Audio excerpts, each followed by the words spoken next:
Hey everyone, this is James Wilson here with MTB Strength Training Systems and BikeJames.com. Today I want to share one of my favorite exercises for helping riders improve their pedaling power and also help make sure that they're not setting themselves up for low back pain in the long run, making sure that when they are pedaling with power, they're moving from the right areas and not the wrong areas, namely the lower back, and which again sets up for pain and stuff down the road. Because again, it's not, you may not notice it at first, but over a long enough timeline, these little things will add up. And so making sure that you've got the best, most efficient movement will help you right off the bat. But if you are dealing with some issues, then you need to make sure that you're addressing that movement efficiency and not just ignoring it and continuing to try to lay fitness on top of dysfunction. So this is one of my favorite exercises for helping to fix that. It is a isometric exercise. It doesn't require any equipment at all, and you actually get to lay down and do it as well. So sounds pretty good to start, but that's where things are going to start getting harder.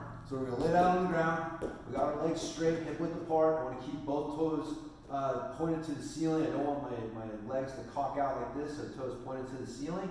And what I'm going to do is I'm going to pull one knee up towards my chest, and I'm going to stop at this 90-degree point here, and I got to keep this knee locked out. So if on the way up I get to about here and this knee starts to unlock for me to come higher, that's no good. I can only come up as high as you can while keeping this knee locked out. And preferably you're able to get up to this 90-degree point, but just work with where you're at for now, and it will get better. So from this position here, I'm going to put my palm on the top of my knee.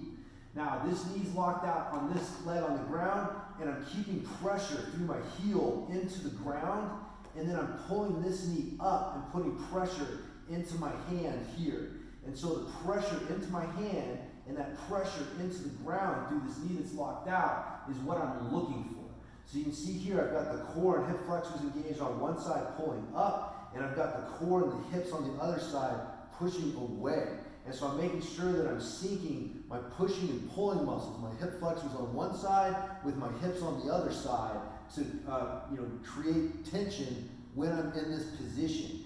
And so what I like to do is a ramping isometric. So I'll set a timer where for 30 seconds, I'll go at 50% effort, nice and easy. And you're just, setting your breathing, getting the tension where you want it, making sure you got everything set the way that you want it. And then after 30 seconds, you ramp up the tension to 80%. So now I'm pulling into the knee and I'm pushing into the floor at 80% effort. And I'm going to do this for 20 seconds. And then finally, I'm going to go 100%. I'm going for a very short period of time, just 10 seconds, but everything I've got, I'm trying to move my hand and I'm trying to put a dent in the floor while I'm doing that, right? Keeping my head neutral. I'm just looking up while I'm coaching it here. But you're in this position here, again, looking to try and move the hand, dent the floor for that 10 seconds. When you're done, relax, and then make sure that you do your other side.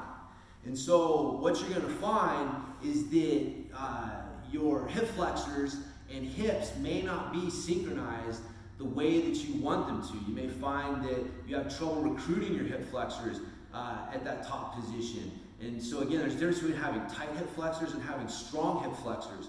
And people have chronically tight and weak hip flexors. And so we do need to do something to strengthen them. And so this helps strengthen the hip flexors, but again, it does it in a way that gets your body to synchronize the pushing and pulling that you need for any lower body locomotion, running, walking, pedaling a bike.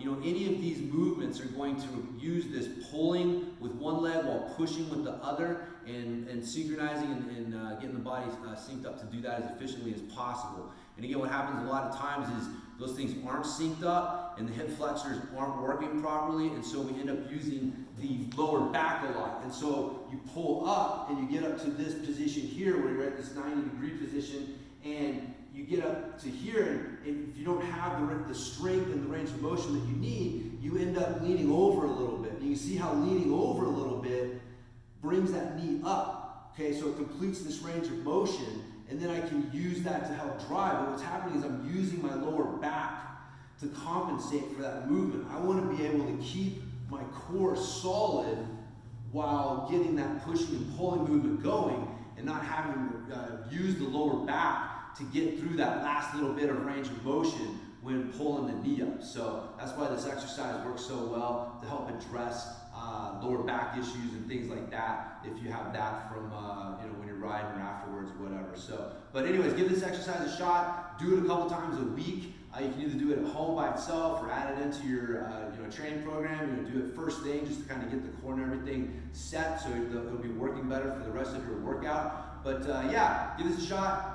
See how it feels. But if you do it for 4 to 6 weeks, I guarantee you, you're going to be noticing improved pedaling power, and your back's going to be feeling better. And believe it or not, isometrics are also a great way to improve your high tension cardio. So you'll find that when you're in these high tension, high power efforts, that your cardio is actually going to be improved from this as well. So lots of great stuff.